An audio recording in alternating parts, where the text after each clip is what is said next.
I talk a lot about guides and haircuts, in men's haircuts and boys' haircuts and girls' haircuts.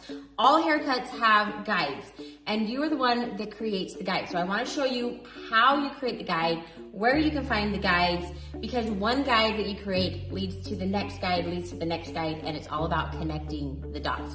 So when we talk about boys' haircuts or men's haircuts, one of the guides is the outline. So the outline is basically the outside guide, so you obviously don't go past that. Another guide that we talk about is the clipper.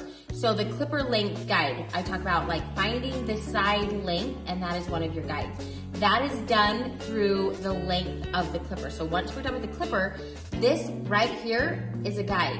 When we cut the top and we do that middle Mohawk section and we create this middle part to set the guide on the top, that is another guide. So it's all about connecting the guide. So when you connect the clipper guide and the top guide, what you're essentially doing is connecting this and connecting this with a straight line. Hopefully that helps.